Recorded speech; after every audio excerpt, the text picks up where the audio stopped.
What up and welcome to the Beneath the Dirt podcast. I'm your host, Rome Bone. Thank you for tuning in, episode 104. We are into October. The year is damn near over at this point. Should be flying by mad quick. Slow as hell, but quick at the same time. Changed up the background a little bit up on the YouTubes. Got a pumpkin right here. Got a couple little pumpkins. Got to move the right way. Right there, down below the posters. Switching it up a little bit. Celebrating the Halloween season. Fall is fucking here. It's getting cold outside. All that. Also, October is Breast Cancer Awareness Month. If you didn't know, I know. I've had a couple people in my life that I know that got breast cancer. One of my best friend's mother, she went through that a few years back. She recovered. And then my grandmother went through it about 6 years ago. She did not recover from it, unfortunately.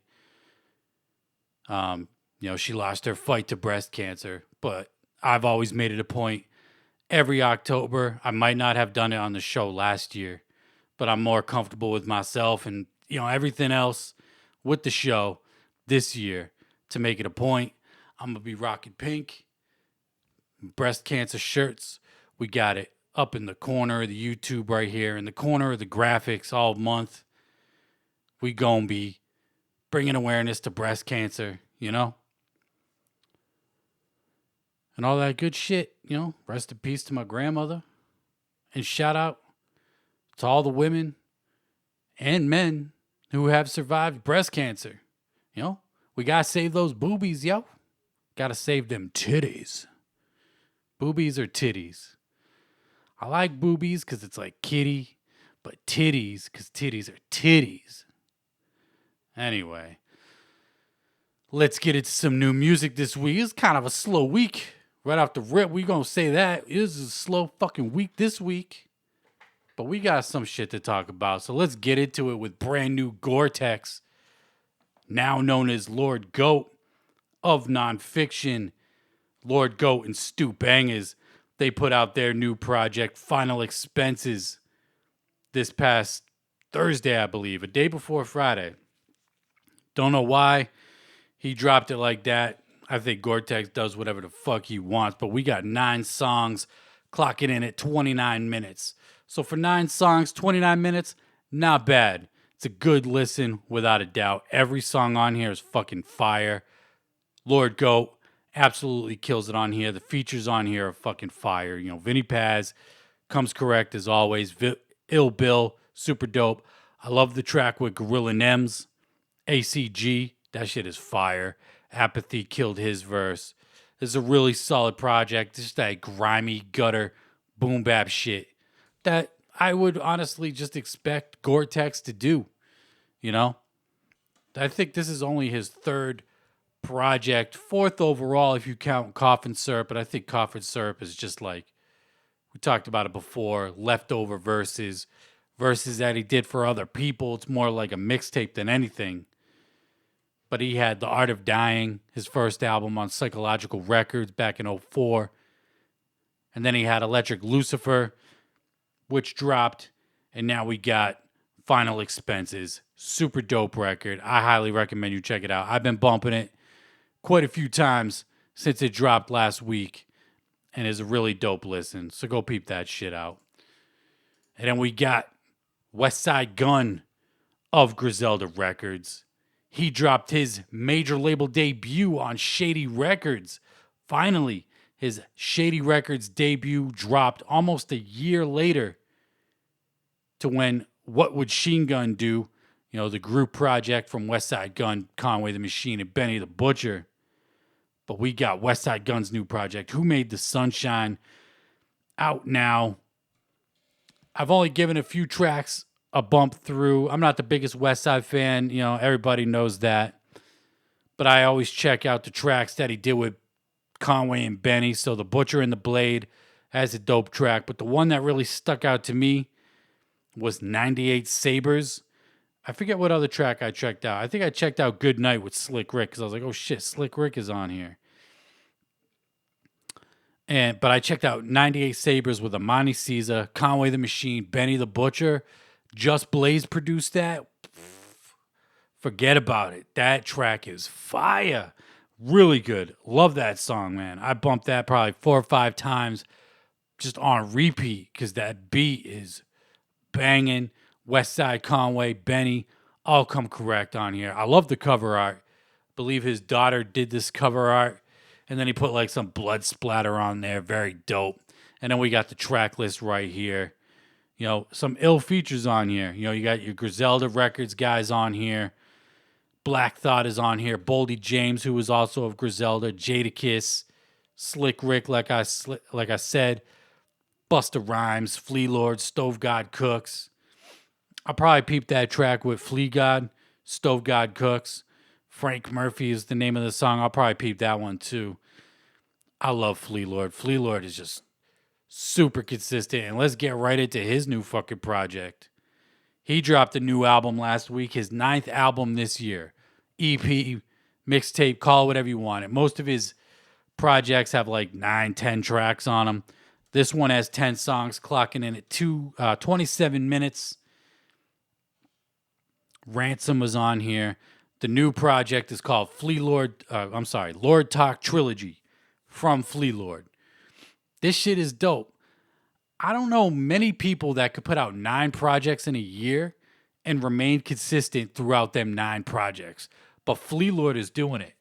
And Flea Lord, I'm just getting onto Flea Lord this year. I got on with him with Pray for the Evil, I believe the album was called, earlier this year.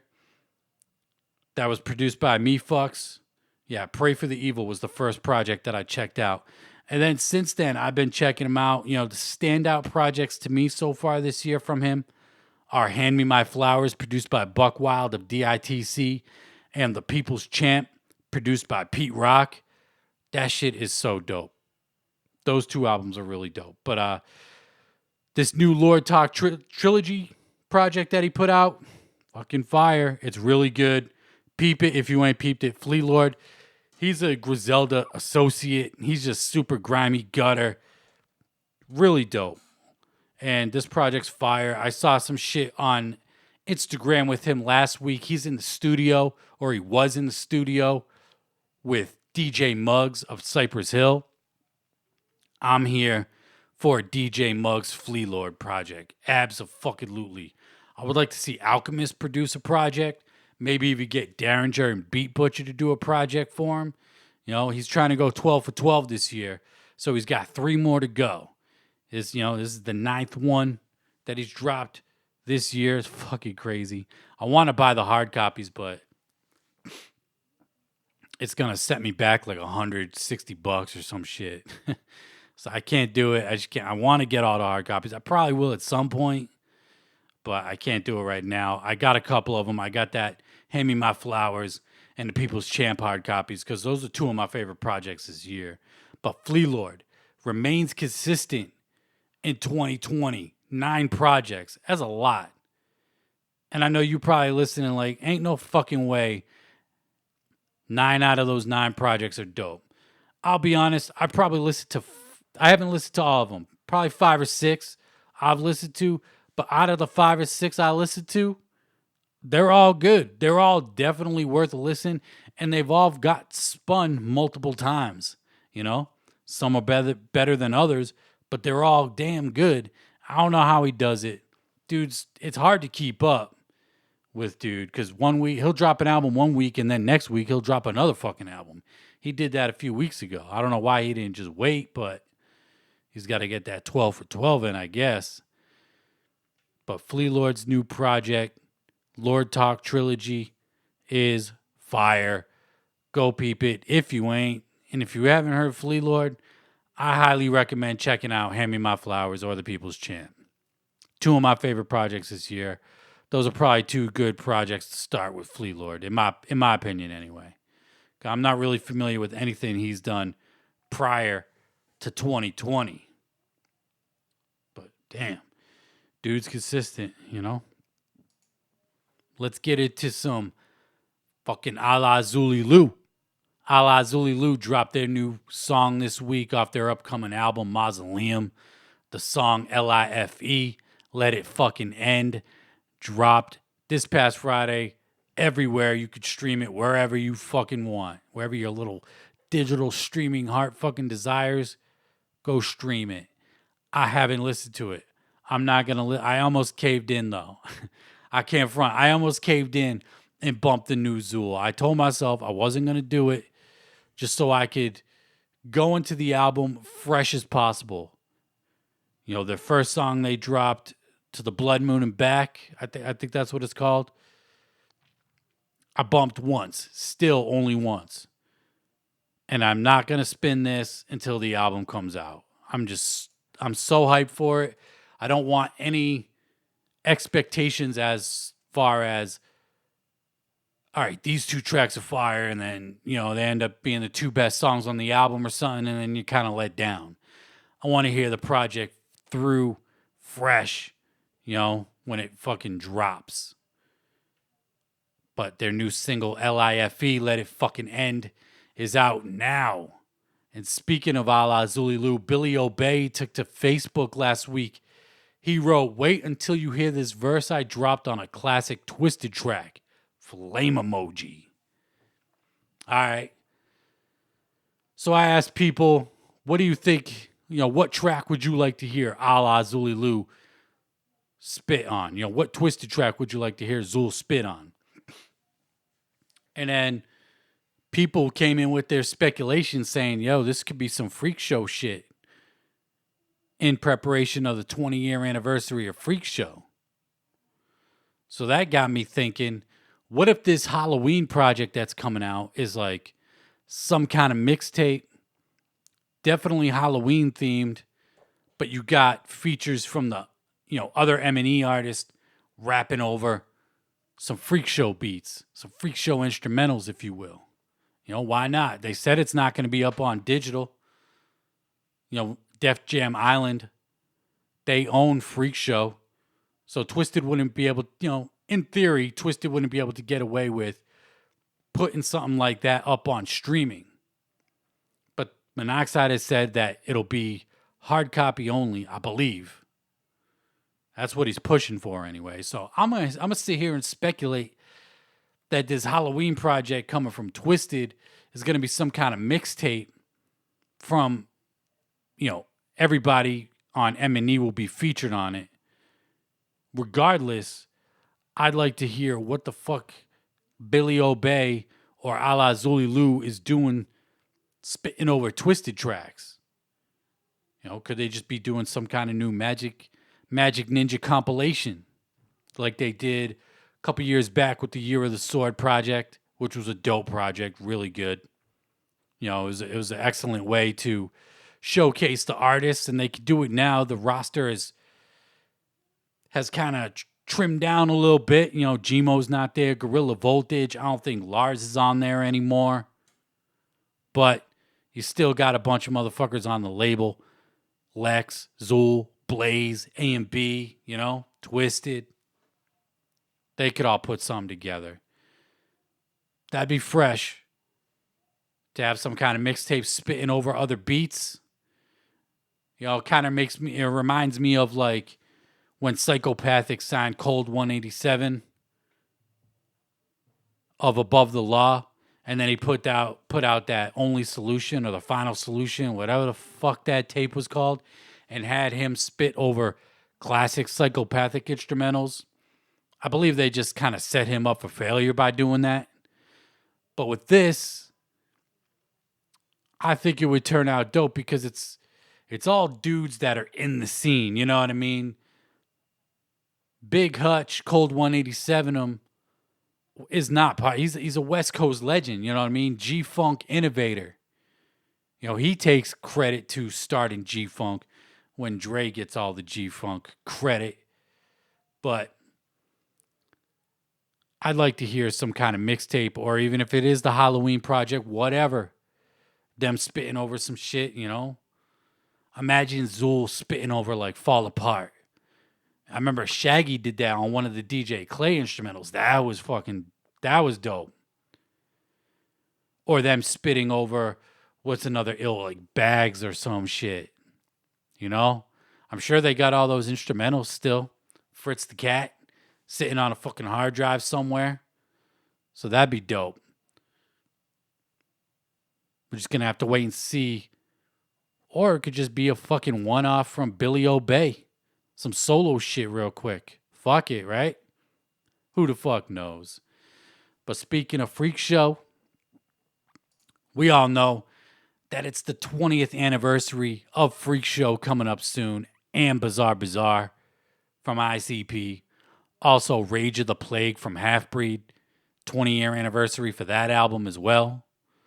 And then a whole shitload of other albums that dropped on fucking Halloween. I'm gonna be damn busy posting anniversaries on October 31st this year, because I actually found a couple more than I found last year that dropped October 31st. So I don't know how I'm going to handle fucking that day, but there's going to be a lot of posting on my social medias on Halloween. But anyway, 20 years of Freek Show. MNEstore.com. They got their whole Freek Show lineup right now. Freek Show merchandise, some kind of like throwback shit, you know. They got that hoodie right there, the Freek Show hoodie, kind of like the old school jersey. I used to have one of those jerseys, the Freek Show jerseys. I kind of regret selling off all my old school jerseys, you know. I had a Freek Show jersey, a Mirror Mirror jersey.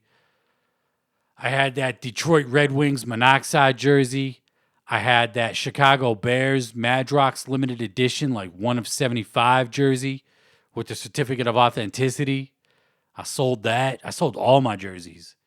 I had a Ringmaster jersey, a Hatchet Man basketball jersey. I had some ill shit and I sold it all, but even if I had them now, I'd never fucking wear them. I never liked wearing them. It felt weird wearing fucking jerseys out. But anyway, got some fresh t-shirts, hats, flags, fucking that jacket right there, the Freek Show jacket with the angel on the back, you know, the split-faced angel, Madrox Monoxide. Dope. Not a big fan of the hoodies myself because they look like jerseys. Nah. I would have liked them to take that like Freek Show era, those two faces, slap it on that, you know, slap it on like a dark green jersey, hoodie or some shit.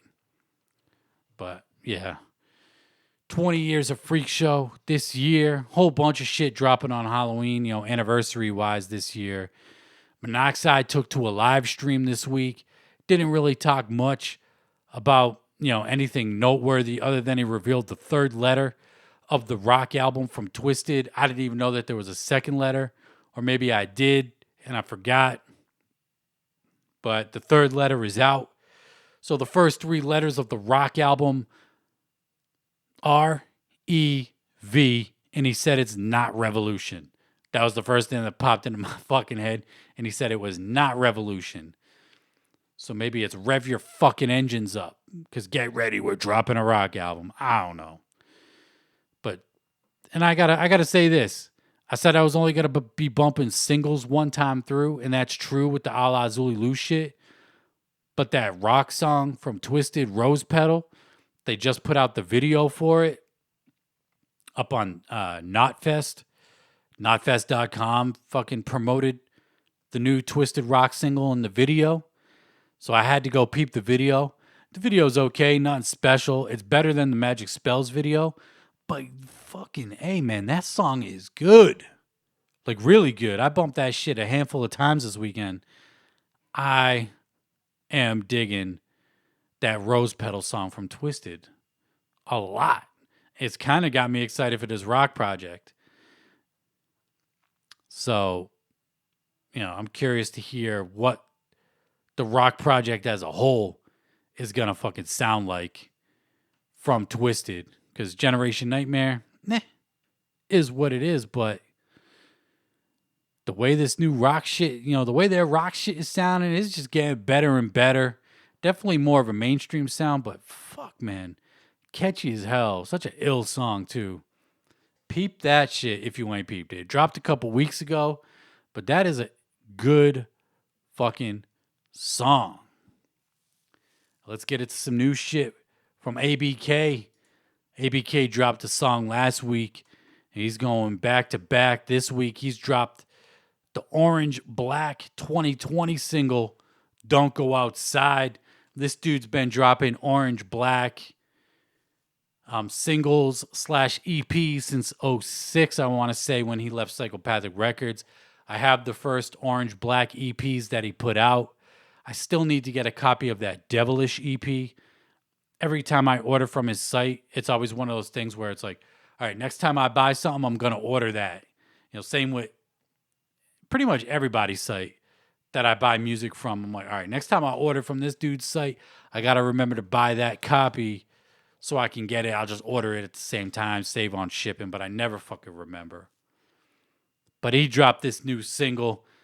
I believe it's available as a hard copy. I don't know if it's a digital single only, like he did last week with that single up on his website. You know, still no word of that song hitting digital distribution. I'm going to look it up right now while we're talking about it. But the 2020 Orange Black single is out now. So go peep that if you haven't checked it out yet. And the single that he dropped last week is not up on digital, at least not Apple Music, is what it is. ABK doing things the hard way. Makes no fucking sense to me what this dude's doing, how he's running his shit, pressing CDs and releasing shit. Hey, if it works, right? Fuck it. Who am I? Again. All right, let's get into some new Esham. Esham dropped a brand new single. He dropped another one a couple weeks back. Well, he's here again with a new single called Everybody Wants to Go to Heaven. I tried listening to it. I got about 20 seconds in. He spit something. I forget what the line was, but it was not good, and it was bad enough to make me turn the song off. I love Esham. Esham's one of my all-time favorite artists. Don't get it fucked up. Closed Casket, Kill the Fetus, Boomin', Bruce Wayne, Dead Flowers, Tongues, like all that shit. I love it, but just wasn't feeling this new track from him. And it is what it is, I guess. I don't really got much to say other than the fact that it is out now on all digital media service providers, YouTube and all that shit. But let's get into some fucking ICP news, right? This is the heart of the show right here. Psychopathic out of business. Psychopathic closes its doors? What? Well, before we get into that, let's get into this right here. Last week, ICP did an interview with Spin Magazine, which I think is just spin.com at this point. I don't think that they actually press up magazines. I could be wrong. I don't know. But they did an interview with J-Web. You know, J-Web, we just talked about him about a month ago. He dropped a book talking about his time with ICP and whatnot. And he did an interview with ICP for spin.com. And they actually got into the next Joker's card. It sounds like the next Joker's card is actually in the works.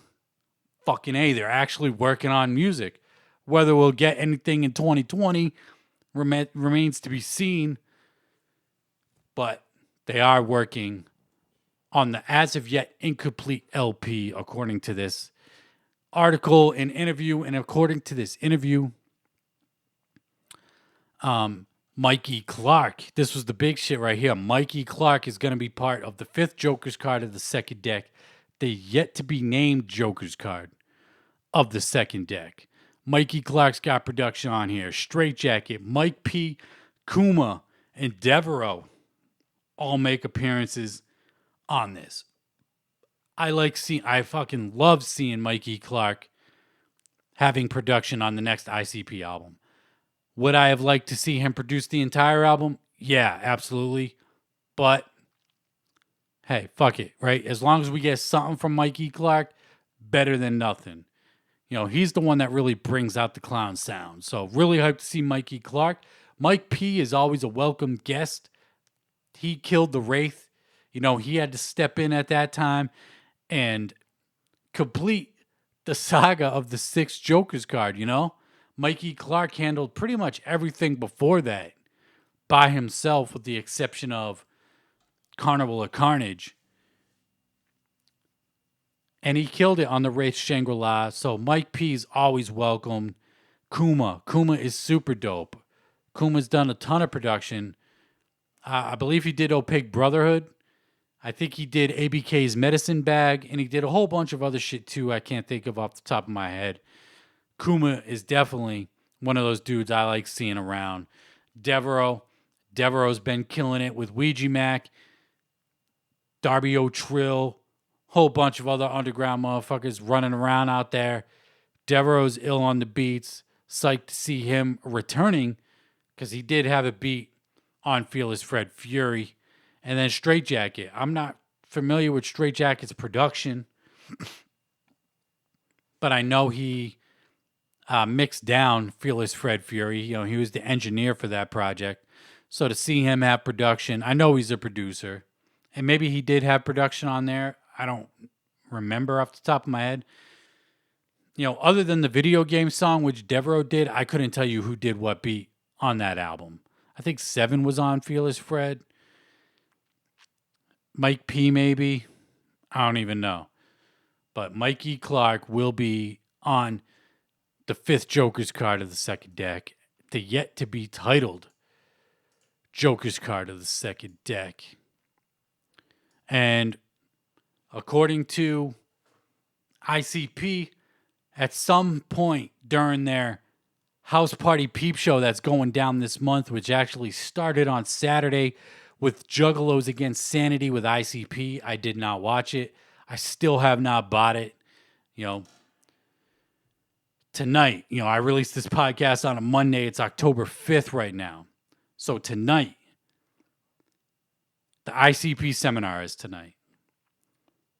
So if I do buy this, I have to buy this before tonight to watch the ICP seminar. They could be revealing the 5th Joker's card during this seminar that's going down this week, or that's already happening or happened, depending on when you listen to this show. So a lot of news. We'll be talking about whatever the fuck they dropped during this seminar. And then this week they also got the ICP home movies with commentary on Wednesday. And then on Saturday, ICP's Late Night Funhouse Talk Show with special guests, with old school guests from ICP's history. All right. So that'll be going down this week for ICP's House Party Peep Show. Am I going to drop that $65? How are they even streaming it? That's what I want to know. Does Patreon actually have like a live streaming option? I don't even know. But I'm curious to see how they're doing it. I don't know. I just might have to take the plunge. I missed the Juggalos Against Sanity. I saw a couple good things about it. It definitely wasn't enough to pique my interest to drop the money on it. But the seminar being the first big thing of this event has got me curious. They also announced that Chris Hansen is going to be part of the Psychopathic Dawn shoot interview. He's going to be the moderator of it, asking people the question, asking the Dons of Psychopathic the questions that people have submitted to them. So that'll be fun. And if you didn't check it out, they did the Weekly Freakly Weekly return last week, all about this house party peep show. And there was a segment in there where Chris Hansen goes to Violent J's house, talking about Violent J and whatnot, and just kind of peeping through his house, going through shit. That shit was easily the most entertaining part of that show. I was legitimately laughing at work while I was watching that shit. That was funny as hell. So to see him part of this house party peep show towards the end of the month with the Psychopathic Dons shoot interview, that'll be probably fun to watch. Chris Hansen, I guess he's an entertaining dude. He had that fucking show. I guess people were probably more entertained by him catching all those sick fucks or whatever. But yeah, the House Party Peep Show is underway. And for all you shitty underground horrorcore artists out there that want to get featured on an episode of the ICP House Party Peep Show, limited slots, music video slots, promotional, commercial, whatever. First come, first serve. ICP House Party at gmail.com. They don't even have a fucking at psychopathic.com email address. But they are offering people to get on to the ICP House Party Peep Show. This is very similar to what Magic Ninja did with NetFest a few months ago. And they did that shit for free. For free. Granted, this thing that ICP and Psychopathic is doing is a lot more. You get a lot more. It's 3 nights a week throughout the month of October. You know? You get a lot of shit for that $65. The price tag is is what it is. But Psychopathic closes its doors. Let's talk about it for a minute here. I said a couple weeks ago, maybe even last week, I'm not sure, I don't really remember. My memory sucks. But I said, convince me that Psychopathic is even real at this point.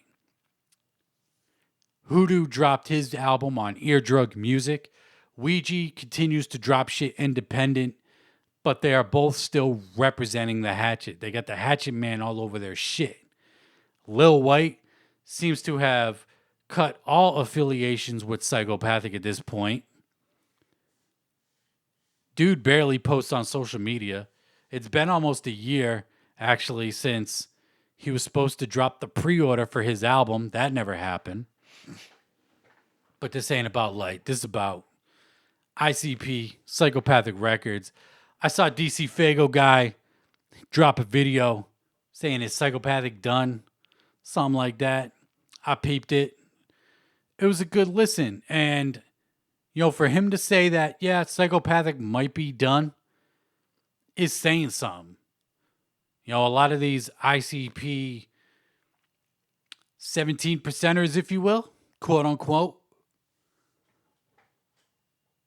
refuse to acknowledge any of the bad, or maybe not even the bad, but the, you know, what the fuck is going on with Psychopathic type shit. You know, they just think everything's all good, everything's hunky-dory, whatever. Psychopathic Records office is for sale. I don't know if anybody saw that when I posted it up on my social medias a couple weeks ago. I don't remember if I talked about it on the show, but it is up for sale. People have confirmed it that lived in the area, drove by, can confirm that the warehouse and Psychopathic offices is for sale. So there is no more headquarters for Psychopathic Records. Take a look at the ICP House Party Peep Show. This shit is mainly in Violent J's house. They are going back to the early 90s, like to when they started in ICP's, Alex Abyss's basement, right? They were doing the shit out of the house. It looks like they are going back to running business out of the house. Is that a bad thing? No, not necessarily. You know, when I first found out that they were selling the offices and headquarters, I was like, yeah, it makes sense to me. If Psychopathic Records is still a thing, I'm going to assume it is. That it's ICP at this point. It's nobody else but ICP. We are fucking eternal, like so far away, so far removed from the heyday of Psychopathic Records when ABK, Blaze, Zug Island, Twiztid, you know, they was doing Dark Lotus every few years. Psychopathic Riders, Esham was on the label at one point, you know? Back in like 02, 03, 04 when they were like really on top of their shit. Killing it as a crew, record label, all that shit. It seems like, if it is still a label, it's just ICP at this point. Is that a bad thing? Nah, it's not. Because like they said, they want to stay focused on ICP going forward. They sign these artists, i.e. Ouija, Hoodoo, Light, but there's only so much they could do for them. Which is true and not true. It's kind of a fucking cop-out, to be honest. I feel like they could provide more for these artists than these artists can themselves. Unless you take your fucking opportunity by the balls, like Ouija has, and drop 10 fucking projects in 2 years, stay dropping merch drops, a whole bunch of shit, staying heavily active on social media. We barely see Hoodoo. Yeah, he just dropped his album out of nowhere. It was like a surprise album drop. Light, barely ever hear from Light. So unless you take that opportunity by the balls, which Ouija did, and fucking run with it, because that's what you're supposed to do. And that's why, shout out to Ouija for staying busy and killing it still 2 years after Gutter Water dropped and dropping good music at that. I like Ouija. I'm a broken record when it comes to that, but is what it is.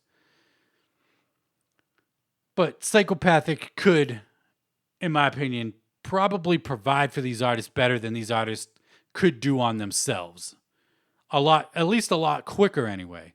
It would take them on it would put them on that fast track. These artists could get there eventually, but it's a fucking grind, right? Ain't nothing wrong against the grind. We're all grinding out here doing our own thing.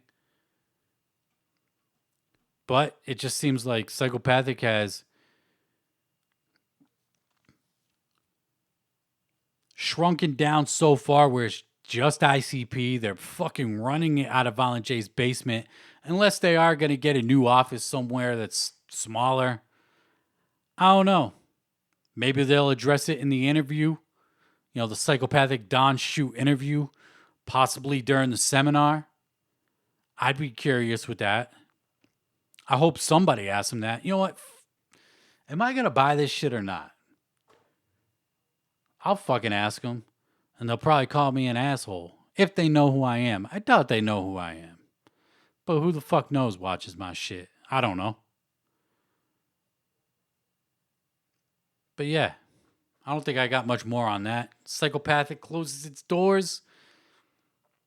It's looking like it. It certainly ain't no fucking office doors going to be closed because that shit's being sold right now.